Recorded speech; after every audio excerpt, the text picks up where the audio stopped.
Hello and welcome back for another week. I am so delighted to introduce you all to Dr. Jenn Hardy. She is a licensed psychologist with a private practice in Maryville, Tennessee. She graduated with a PhD in counseling psychology from Penn State in 2010. Big 10, love it. While there, she received specialized training in psychodynamic and feminist therapy, attachment theory, and career-related issues. Wanting to help a larger audience than she could ever fit on her clinical schedule, she writes on Instagram at Dr. Jenn Hardy, that's Jenn, about relationships, career issues, resilience, self-compassion, and whatever else is on her mind. You can access her e-courses, sign up for a free newsletter, and find links to media interviews like this one at drjennhardy.com. Welcome, Dr. Jenn Hardy. Thank you. I'm so glad to be here. I'm so glad you reached out. Oh, it's my pleasure. I was going to say, so I usually like to start the conversation with, how do we know each other? But when I send somebody a message and I'm like, will you come on my podcast? I always like to answer the question for us. So of course, I'd been following you on Instagram for a while. And I thought, man, that is a voice that I would like to share with the listeners. So I shot you an email and here we are. Yeah, I'm so glad that you reached out. And this is one of the things that's so great about social media as a therapist, and I'm in rural practice, is just to be able to connect with people all around the world and get exposed to all different kinds of ideas and perspectives. It's great. And getting to meet people like you, it's been a great experience. Good. I'm so glad. I really have found a connection and a community of mothers, of professionals, of working moms, of mental health professionals. It's really as many things as you can find some traps and pitfalls in social media. Yes. You can also kind of find your people. So it's been really nice to be able to do that and find those connections. So thank you again for being here. I'm so excited for our conversation. So I was just curious. I know, obviously, I read a little bit about your bio. So I went to Purdue, and I have one of my very closest friends went to Penn State. So I have like a nice affinity for the Nittany Lions. So I know I read a little bit about your bio there, but I was curious how you decided to get into the field. So I really loved my high school psychology class, and I had originally started undergrad as a math major, and then I took Calc 2, and anyone who's taken Calc 2 will be like, oh, Jenn, yeah, I understand. And I decided life doesn't need to be this hard. Why don't I try my other option that I love in psychology? And I mean, I knew it was the right fit as soon as I was taking those first semesters worth of classes in psych. And it took me a while to realize that I wanted to be a psychologist and who saw clients as opposed to being a professor. Because a lot of my pathway through, I had in mind, I want to be a professor. Sure. And so it was do psychology, get the PhD. And at a point, I kept being surprised at different aspects of my clinical training of being like, wow, I really like this therapy thing. This is really great, but can I do this? I want to be a professor. And it took me a while to say, yes, in fact, you can do this thing that you like. Sometimes the easy things are hard the easy realizations are hard to see sometimes. And so I credit Mr. Bowen, my high school psychology teacher, for talking me into becoming a psychologist unwittingly. That is amazing. And it's so funny. I remember in 9th grade, I took chemistry, and my teacher his name was Mr. Hoffmeister. And he was just, I mean, everyone knew him. He was prolific in the town. And I was like, I'm going to major in biomedical engineering and I'm going to minor in chemistry because I love chemistry. And then I took 11th grade chemistry, and I was like, maybe I don't love chemistry so much. Maybe I just really loved Mr. Hoffmeister. So yeah, definitely. And then of course I did not major in biomedical engineering. So that's another story for another day. But it is interesting how we kind of plant our flag in something, and then we're like, oh, okay, maybe I can pivot, and that's okay.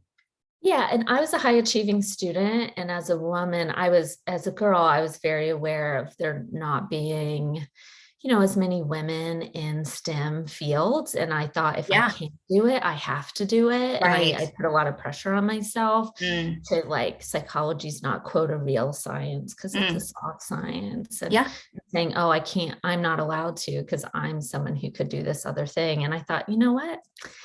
That's not a good way to live a life that where you feel happy and satisfied, because this is the only life you get. So you want to make sure that you are living in a way that's true to who you really are. And once Oh I my had to gosh. let go of these pressures that I was putting on myself, nobody in my life was putting these pressures on me, Uh-huh. but me. And I had to get out of my own way.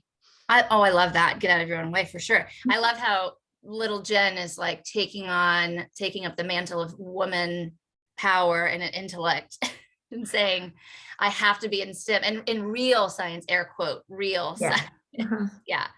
Yeah. It's Yeah. interesting. So Even within sciences, I remember we were talking, I went to Purdue, as I mentioned. I don't know why I keep talking about Purdue, but people would even say like civil engineering is not real engineering because it's not sciencey enough. And I'm just like, oh, are you happy? exactly. Are you doing what makes you happy? Are you good at it? Then who This cares is whether or not not a you're checking boxes? competition. Yeah, exactly. Yeah, not a It, competition.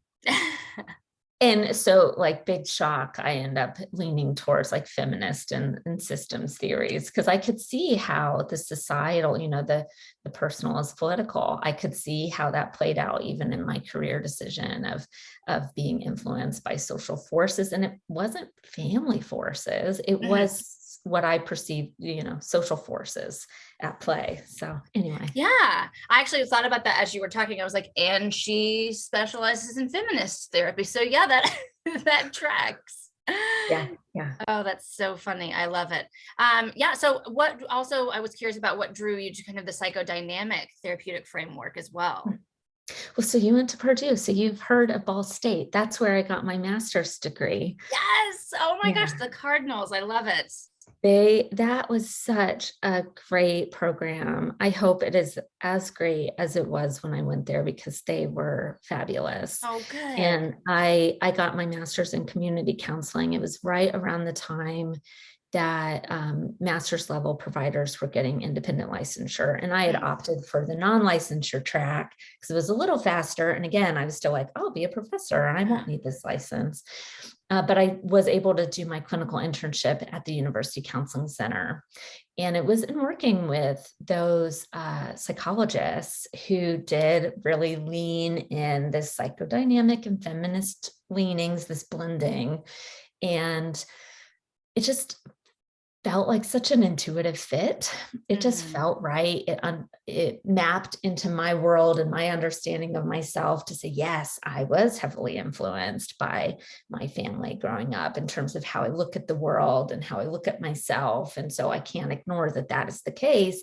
And there are also definitely these social forces at play, Mhm. that it's not just our family that influences how we Mhm. navigate the world, right? And Sure. it's not just ourselves and our choices, it's also how people perceive us based on stereotypes, the way we look.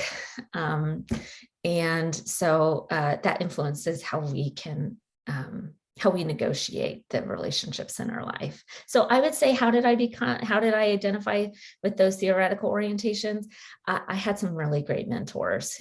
So, and I just, um, it worked and it fit. And I had tried some other theoretical orientations in my practicum that I had really thought, oh, this makes lots of sense. And it just didn't fit my personality. Mhm. Like reality therapy, cognitive therapies. I just think my Myers-Briggs type would say I probably don't lean towards CBT. Oh yeah. Yeah. That's Just, so it's funny. just your high intuitor.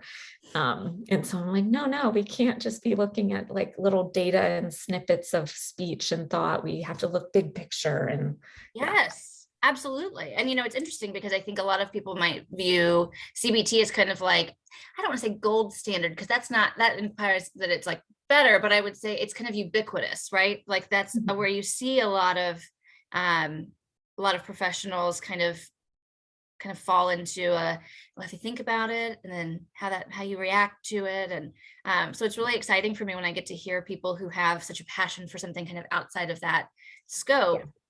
For sure. And I love that. I love what you were saying about that it is not just your family. I'm a social Mhm. worker, and so we talk about person and Mhm. environment, right? So certainly family, certainly your upbringing, but also too a lot of the impact, the factors that are outside of even just your house, right? The things that are Yeah. impacting you and the choices that you then make. And, going back to little Jen, who's trying to stand up for all women in STEM, right? And that's not just your family who's like, there aren't enough women in STEM, so you got to do. Yeah, they didn't care. They just wanted me to get a job that I liked. Yeah. Which is Right. also a rare thing these days. Well, I'm sure it's probably a rare thing for a long time, is being able to find a career that is something that's passionate and you feel like you're doing something that's helping the world. And yeah, Mhm. absolutely. Yeah, yeah. So I obviously have been following, I've been following you for years. That makes me feel like a creeper, but but it's Instagram. You're supposed to be. That's the whole point of it, right? Is for random people to be getting your information. But I moved here to Kansas in March of 2020, and I remember having been following you even when in my last job in Houston. So I was just thinking back, like, how Okay. long have I been? So I could think of a number of posts, and have actually, but one specifically was from March 20th of this year, and it was talking about how it's a form of perfectionism to expect people to always show up perfectly in their relationship with you. And Yeah. I thought, we talk a lot about like the boundaries of what we expect from people, and we talk a lot about the expectations that we have for ourselves. And I loved how that, so I don't know if I necessarily talk enough about how we expect, what we expect from other people, and how that can impact a relationship. And I saw that post and I thought that I would love to talk more about that. I'd love for you to say more about kind of the thought you had that led to that post. Yeah, as you probably realize, I don't write a lot of new content anymore because I have been doing this for so long, and it's Yeah. just a practicality time-wise to Oh my say, gosh. Who has the if that time? was a good idea a year ago, I suppose it's still a good idea. So Yeah. let's just post it again. Yeah. Um, Look, it got me energized. And like I said, I've been following you yeah. for years, So and I that saw was it a again. newer, that was new. I had actually written that one. That wasn't a recycled Oh post, but yeah. I just think about I don't remember exactly what was on my mind at the time that I thought of that idea, but I do see, and I'm sure you do too, so many uh, posts and memes on social media that are basically just offering the solution of, if people aren't doing things exactly right, cut them out of your life. Right. That seems to be the frequent solution offered in these little squares that we scroll through. And Mm-hmm. I don't see lots of it because I have a really curated feed. I do not follow people who are going to endorse, like, just Right. cut everybody out of your life the second they have a bad day. Right. But you still see a lot of it.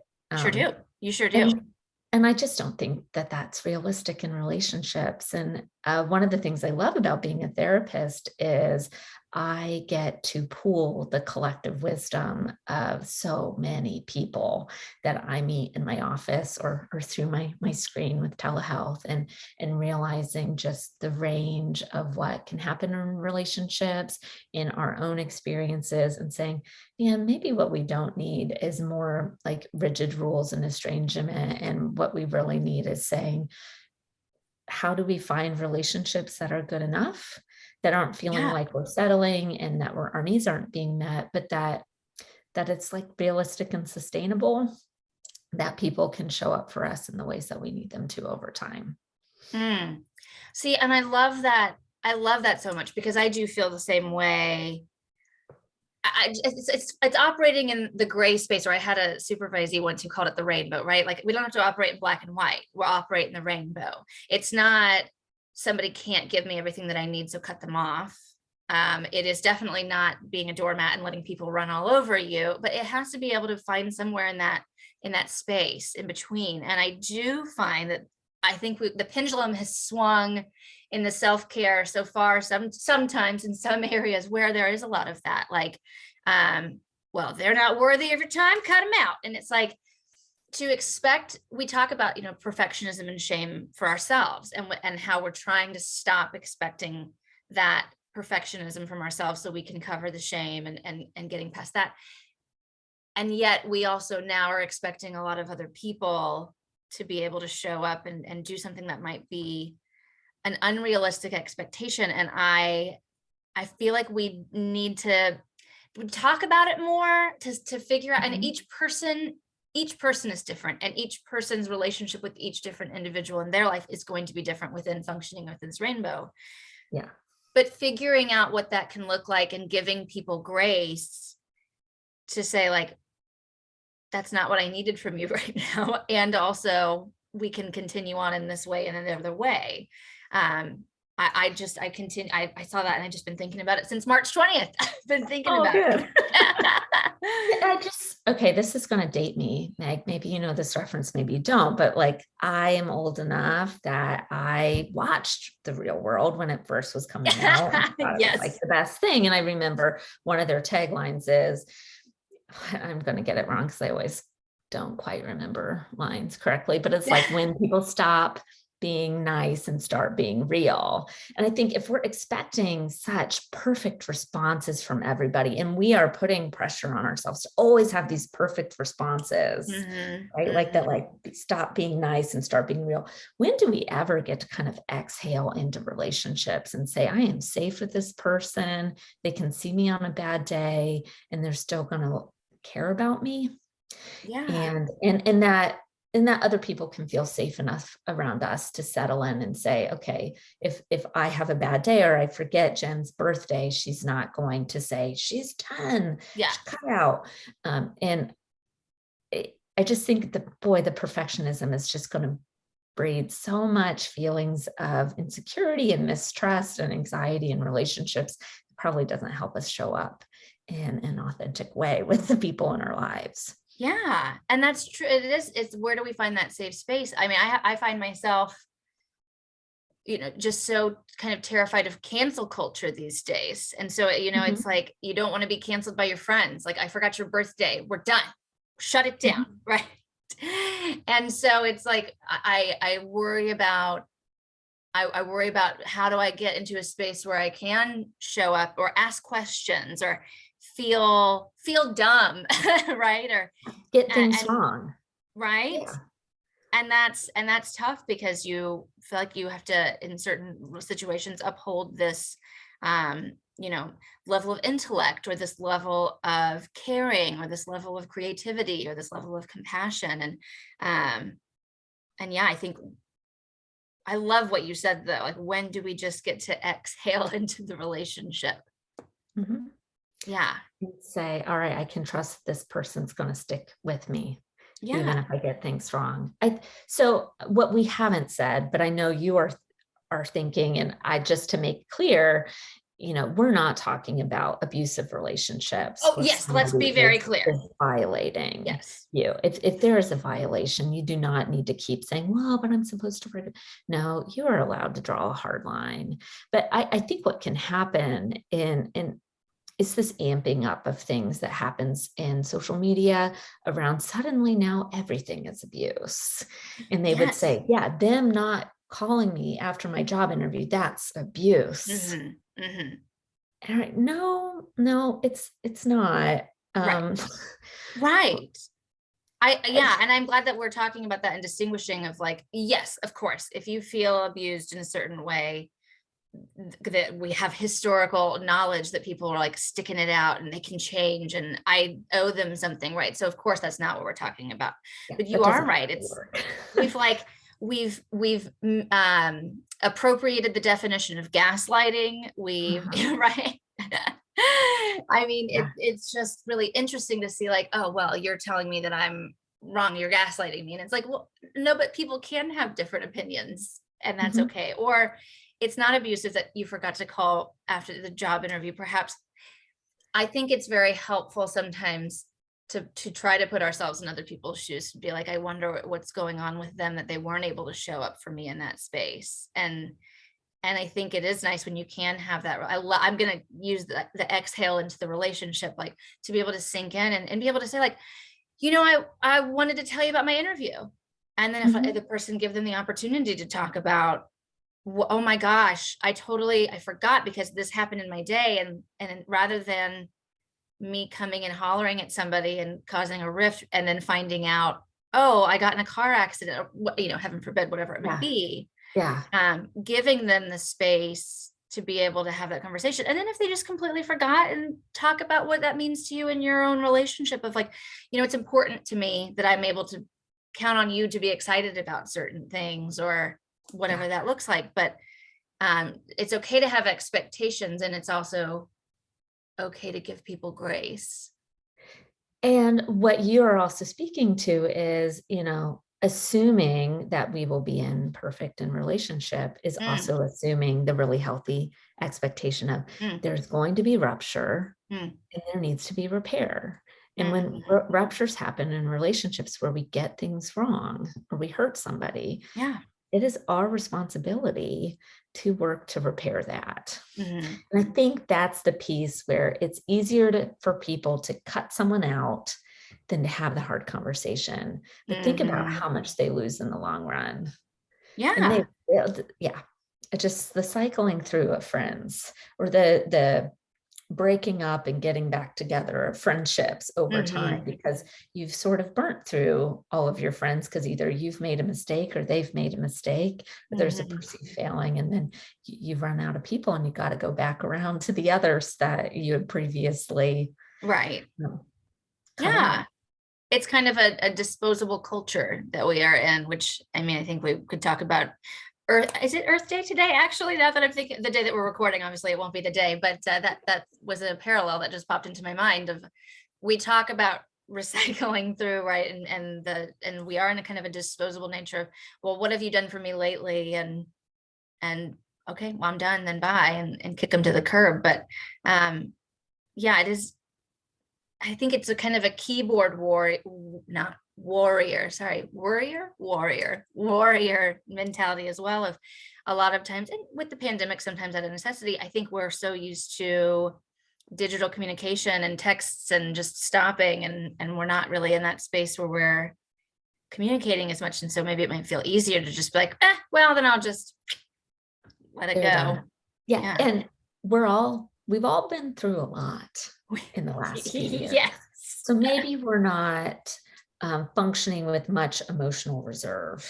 And when Hmm. I know, like as a parent, if I've had a really bad night's sleep, because for whatever reason I've had to get up or do it, I know I don't function in that next day with as much emotional reserve. And so then what I say to Absolutely. myself is maybe I do not need to make decisions while exhausted. Maybe I need to Yeah. slow down and take some time with it. And because whatever my knee jerk in the moment reaction is may not really be what my decision is in the long Right. run. And so it's Yeah. better to not say or do anything immediately so that I've got some time to really think about what do I want out of this relationship and what's my pathway forward. And I just think, Yes. okay, I'm just thinking about one night of bad sleep, but we've had Mm. just a Years. tremendous amount of chronic stress, and that Mhm. takes a toll on our ability to have patience with other people. Yeah. And well, it's interesting. So I remember early on in the pandemic, and even still, we're still not fully out of survival mode, even though, mask mandates are going away and vaccines are here. And but it's interesting. We were talking about like, we're not at the top of Maslow's hierarchy of needs here. We're not operating in a space where like, oh, if you're not learning French in the quarantine, then what are you doing with your time? And it's like, Oh, we're geez, still yeah. not necessarily up to, we're not fully out of that survival mode, that survival instinct. And I don't know what that looks like for every person is different, but it's not an overnight like, oh, COVID's gone, which it's not. um how do we get to that space? And I love how you talk about not making what is that, there's an expression like, don't make permanent decisions based off of temporary feelings. That's a paraphrase, I'm Mhm. sure that's not exactly Yeah. the quote, but right. And so I love how you're saying like, my emotional reserve is depleted. Maybe now's not the best time that I have these conversations, or maybe now's not the best time that I make life altering decisions. And that's okay. It's just, how do we get to that place of self awareness to be able to say, this is not my highest level of functioning? Yeah. And the other thing that I've talked about here somewhat recently with clients, but also just in conversations that I've had with friends and family is this idea of avoiding the all or nothings in Mm, relationships. So if you were yes. to think about intimacy and closeness in relationships, on a scale of 1 to 10, with 1 being an acquaintance that you might see and you'd wave to, but you don't know too much about, Uh-huh. and 10 being somebody you might describe as like inner circle or your bestest friend, very close. And I think we can put pressure on people and on ourselves to say, if somebody is a level 10 or 9, then it's some kind of failure if they aren't staying there. Mm, mm, I think that's really unrealistic about very long-term friendships is mhm. we're going to have variations on how close and connected we feel to people. And Yes. instead of saying, "Ah, they failed me, they're done," maybe it's that we need to take a step back. And what does that step back look like? And how many steps back do we need to take? Because maybe they aren't our bestest best friend anymore. Uh-huh. Maybe they're just a close friend or a longtime friend Mhm. who knows us very well. And saying, okay, instead of the all or nothing, can we just negotiate how close feels right at this point? Right. Does that make sense? Absolutely. I love that. Wow. Because I have to admit myself, I've had some friendships over the past decades, and I'm like, and I'll kind of feel guilty. I'll kind of shame myself of saying like, you're not staying in touch with that person enough, and you're not. And it's like, well, there's no need to force it. Mhm. Um, it can be okay that maybe we've stepped from a 9 to a 7, and that's great because we're still a 7 and there's nothing wrong with a 7, and we can always get back to a 9 should that organically arise, or perhaps, of course, if I am recognizing that I'm not putting enough energy in, then that is a different conversation. But if it's just kind of naturally gotten to a space, that's really okay. That's really, it doesn't have to be someone did something wrong, that Exactly. there's no finger pointing. And it's funny, as you were saying that, I'm like, man, I've reflected upon that in some friendships in the past where I'm like, oh, what have I've done something, or I'm not putting enough energy in, or whatever. And it's like, no, that's so, ebbs and flows, natural things Mhm. occur. People have children, people get new jobs, people move, and that's really okay. It's just not placing that all or nothing thinking on, well, we're not a 9 anymore, so we're done. Or yeah, or maybe they're not showing up for me in the way that is a 9. They're showing Uh-huh. up for me more as a 7. And can I Yeah. accept that maybe they don't want to be as close as maybe I wish that they would be? And Uh-huh. can I tolerate that? I Yeah. think it's easier to tolerate that when we aren't hyper focusing on a couple of people's friendship with Hmm. us, and that we say, I am meant to exist in community. I need to invest in a network of friendships. I'm Hmm. an introvert, so my network will be way smaller than an extrovert's network. And I'm friends with extroverts, and we've Mhm. had to negotiate this over time of like, I love you. I like spending time with you. And I need a lot of time Yes. by my own, by myself with my thoughts at Yes. home. And so if we're going to make this work, then Hmm. that's going to mean I'm going to miss out on a lot of fun things you do with all of your other Yes. extroverted friends. Your friends who gain their energy by being around other humans, unlike me, who is not the person who gains their energy by being around other. See, and that's been hard for me for the pandemic, because I am absolutely an extrovert and I love all the couples of people and clusters, and so it's been interesting for me to be able to gain my energy in different ways, and being able to pivot again, and figure out different ways of dealing with that. I have a weekly girls Zoom every Wednesday for the last 2 years or more even. And or more than, sometimes we do multiple times a week, depending on if the drag race finale is on, or something. But it's just figuring out those different things that are helpful, and being Yeah. able to articulate that, and then also being able to accept that conversation that comes in from somebody who says like, no, I can't do that. That's not the energy that I need right now. And it has nothing to do with our friendship. It's just where I am right now, and where I am today, or where I know I'll be next week. And um, I think it's that being able to be flexible, decreasing our rigidity and our expectations of what friendship looks like, what relationships look like. Yeah. And I think the more that we focus on communicating assertively Mhm. The more people are able Yes. to trust us when we say these things, because we have all been brushed off and we have brushed other people off. But they, yeah, we should get together Uh-huh. sometime, Sure, which of course we actually will. means let's not, because we haven't done anything to set up any plans. And we're just saying that to be nice. Like, Right. we have to stop talking like that if we want to be able to believe people when they say that to us. Sure. And I think it starts with us being better at communicating assertively, and then Mhm. we'll find the other people who can meet Yeah. us there. Yes, absolutely. Kind of a boy who cried wolf Mhm. socialization, right? So, yes, of Yeah, course we'll get together. Yes, I'd love to spend time with you. And so then when you say that, it's like, and then you actually maybe want to spend time. I'm not going to follow up because I don't believe that you actually wanted to. And then we've missed an opportunity, perhaps. Absolutely. Yeah. we get stuck in our heads, and then it just erodes our ability to trust people when they say, I like spending time with you, and I really need a Sunday that's quiet and at home. They'll Hmm. say, oh, what it really is she doesn't like me. And she's saying she likes me, but what she Right. really, no, it really is that. And I think that when we are known amongst our friends as somebody who is honest, Hmm. transparent, that does a lot for people being able to take the vulnerable step to believe us when we say Yes. it. Yes, I've really been trying to do that in my own personal life, and I've talked about it with clients recently as well, of just taking people at their word. If you tell me Mhm. something to my face, that's what I'm going to believe. I'm not going to try to decode. I'm not going to try to mind read. I'm not going to try to interpret meaning.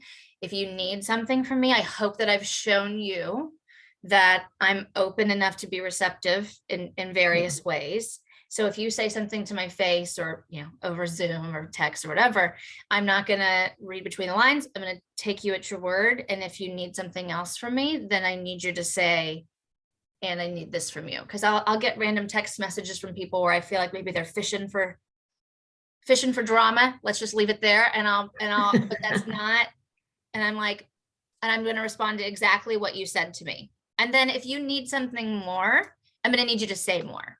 Mhm. Absolutely. So that's been my Meg's personal mission in life That's is a good one. take people at their word. If that's what you need and then if you need more, I'm gonna need you to say more. It's kind of, it can be a good strategy too for the passive aggressive folks to say, what Mm, if I pretend I don't see the passive aggression yes, and I just take the words literally? but same. Yes, that's I'm telling you And that they've got has to figure been. it out, because if they're mad at me, they just have to say, I'm frustrated with you, Mhm, instead of just trying to vaguely imply and I'm to mind read, mhm. and Well, I we don't we talk like to do about that. the thinking issues, right? The common thinking issues. Mind reading is a big one for me, and my husband will say something, and in my mind I'm like, oh, but I think he really meant this, and I'm like, ma'am, sit back down. That's not what he said. That is not what he said. Do not ascribe malice to, I can't think of an example. Yeah, Thankfully, I can't think of an example, but I yeah. know the emotion came up just now. It's like, I've thought that before. I'm like, oh, he meant. And I'm like, okay, but if he meant that, he didn't say it. So just let's not create drama where perhaps there is none, or let that person, and in this case, I am correct in my assumption that he's not creating drama. But if there's another person who is trying to create drama, let them hang on to that drama. Don't take it on until they want to bring it to your doorstep assertively, Yeah, and then deal with it. versus otherwise you can keep that over there. I'm not gonna, nope, not gonna pick it up. I'm not gonna pick it up. Yeah. Yeah, it's relationships aren't all in our control, but let's not forget this amount of control that we do have, where we Mm, can pay attention to our thoughts and yeah. our assumptions, Hmm. and making note of them, and resetting, right? If we Yes. say, oh, okay, I know I tend to jump to assuming that people think whatever negative thing about you that might be rooted in your past, and saying, is that really the case? Or is that just kind of where my brain's going to go because it's wanting to protect me from Mm, threat? And maybe it's not actually what's happening right now in the present. And I'll hmm. just let them tell me what's going on. Yes, it's so difficult. So I teach at KU grad school, and we talk about substance use. That's the class that I'm teaching currently, and it talks about just like distress tolerance and sitting in Mhm. discomfort. And there are a number of reasons why people get into substance use disorder situations, but one of them, of course, is numbing out, right? Not being able to sit with the tension, not being able to sit with the distress, and being able to tolerate that in some sort of way. And I do find that I actually I don't know, I'm a mental health professional, so maybe I shouldn't be so proud of myself or whatever, but sometimes I recognize, I'm like, wow, I handled that really well. That was uncomfortable, and that's but I recognize, like, old Meg may have not done that. Old Meg would have jumped in the drama pool and would have asked more questions and would have ascribed more meaning to what was said. And it's nice to be able to sit in that moment and just be like, I'm uncomfortable. I don't like this. What am I going to do next? And figuring out, what does that look like? And I don't need to make this decision right now in this very moment. I just have to give myself some time. What you're also speaking to, and I've alluded to this as well, is we keep growing. Our life, we keep getting better at relationships, especially when we are working on them. And if people are listening to this podcast, I would say, as long as you're not just trying to swallow content and not spend any time thinking or reflecting about it, then you are going to be growing as a person. Yes. You will keep getting better at relationships. Yes. And this is some of the things that might be hard for you to do now. With enough practice, they may never feel completely and totally comfortable, but you're going to feel more confident navigating them. That's right. Yeah. Like what you were describing with the substance use disorder clients and navigating those situations, and saying, the more practice I got with this, I'm not saying it's easy, but it's, I feel more confident. Yeah. Well, I mean, we talk about like urge surfing, for example. So when the urge to use something comes in, is being able to recognize it's like a wave. It comes in and it's going to come back out, like the metaphor of a wave. And being able to say, like, it's not permanent, right? So again, you talked about not making permanent decisions based off of temporary feelings, recognizing, like, this is coming in, sitting with it, tolerating that distress, instead of making a choice to numb out, instead of making a choice to, in a non-substance, react, to snap at someone, to terminate your friendship and your relationship based on something that's going on. And one of the ways that we were talking about in one of the journals that I had read was like an itch, right? Which, believe me, if I have an itch, I'm going to try to scratch it. But an itch is not going to like harm you. It's going to be annoying, but it's like sitting with an itch and being able to recognize, like, yes, I'd like to scratch that. It's not going to hurt me if I don't.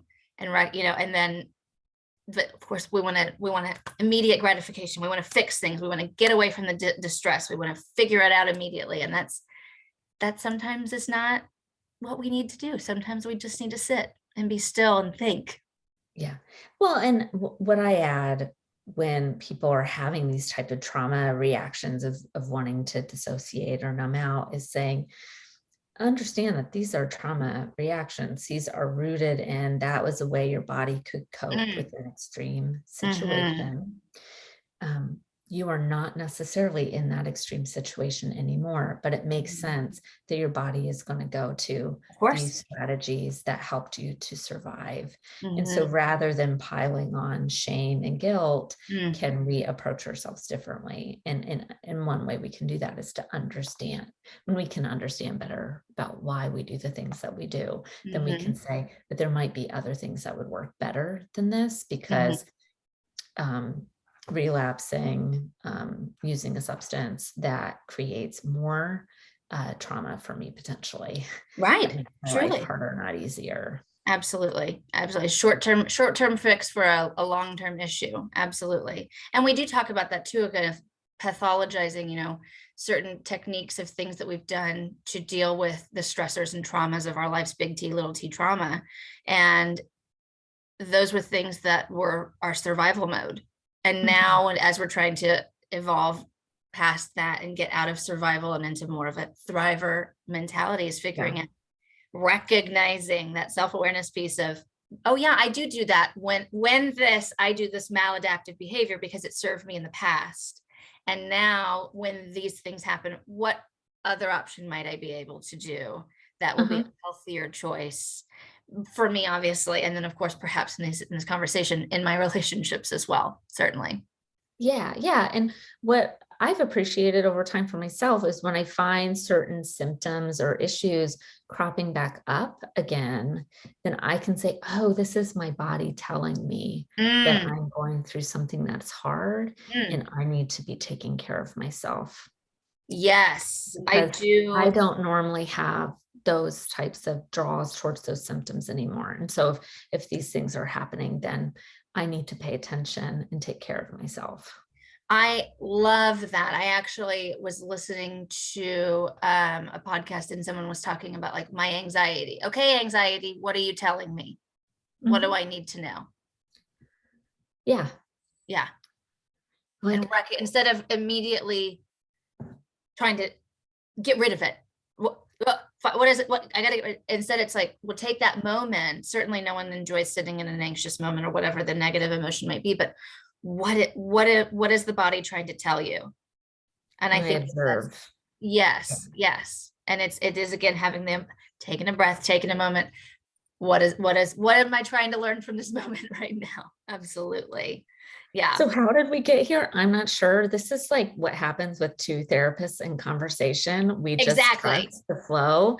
If I were Exactly. to try to bridge it back to our earlier conversation, it is speaking about like we are all people who are living through stress. Mm-hmm. We are not going to show up perfectly. And part of this is taking ownership for how do I help myself show up better in relationships Mm-hmm. and accept that other people are also not going to show up perfectly, and how do we find this middle, and how do we maybe offer more generous interpretations of people's behaviors in the meantime before we have a chance to check it out. Yeah. Because when we offer that generous interpretation of, well, maybe they just had a really bad day or they got distracted and something happened and they forgot, Mm-hmm. then we aren't amping ourselves up emotionally. And I think we tend to have better conversations when we go to check things out or repair the hurt than we do when we've said, oh, it must be, and we go to the worst case scenario. Right. Absolutely. And there's that worst case scenario, which we all love to jump to, right? Yeah, yeah. Or we love to like that. I had an old supervisor who would say, silence is the hardest communication to interpret. And what we Mm, tend to do is project all of our mm. worst fears onto that silence. Oh my And gosh. so then you should Yes. just, if you know that this is what happens, we can offer self-compassion. We know this happens to a lot of us. The silence, the projection, I can't assume the projection is accurate. That this is more just speaking to early stuff in Mm, my body trying to protect me from yes. negative things that have happened in the past that might be Yes. happening again in the present. Yes. Oh my goodness. I love that. Yes. I love that from your mentor about Yeah. projecting the worst case scenario onto that silence. Yeah. Absolutely. Yeah. Well, and you think about like early therapists who have a client no show. And Mm-hmm. then what's the common therapist trainee is, oh, they hate me. I must Ah, have made them upset. I'm no good as a therapist. And you're yeah. like, or they forgot. Yes. Like there's many reasons why people no show, or Absolutely. the session was quite intense and they have a tendency to avoid as a way to Mhm. cope. And so because you did so much work, they're going to miss the next session. Uh-huh. It doesn't Absolutely. necessarily mean that you will be a failure at That's life. exactly right. Instead of internalizing that as your own failure, recognizing that Yeah. perhaps there are other things that might be going on. Yes, And absolutely. I laugh as I say, because, when clients early on would no show on me, I'd be like, oh no. Oh, sure. Oh, we all do it. We all do it. Oh, yeah, absolutely. I remember being young in my practice as well and being like, oh, they hate me. Oh my gosh, it was terrible. Oh, yeah, no, we all did it. People forget, or sometimes people don't want to deal with their problems in that moment, or they have all their reasons Sure, why. sure. And Absolutely. yeah. Absolutely. Well, Dr. Jenn Hardy, thank you for taking the time, sharing your intellectual and emotional labor with us today. I am so excited to share this with the masses. Where can everybody find you? Well, yeah, I do. Instagram is still kind of my home base. Uh-huh. So Dr. Jenn Hardy, and like you said, Jen with two N's. Yes. But also you can go to my website. It's the same name, Okay. drjennhardy.com. And I have all my newsletters, which I need to write a newsletter. I'm behind on those. Links like this are on there. And then I have an e-school. Most of my courses are career related courses, like on interviewing and career decision. I also have a course that's free for people who are thinking about wanting to start therapy and wanting to know how to Yes. go through that process logistically and what questions to ask, things like that. And then I have another course on improving your relationship with yourself Mm. as well. So you can Wonderful. find that all through my website. Wonderful. And I will be sure to put that in our show notes as Yeah. well. Thank you again for your time. What a pleasure. I've been looking forward to Yeah. this. And for everybody, be curious, not judgmental. Make it a good one.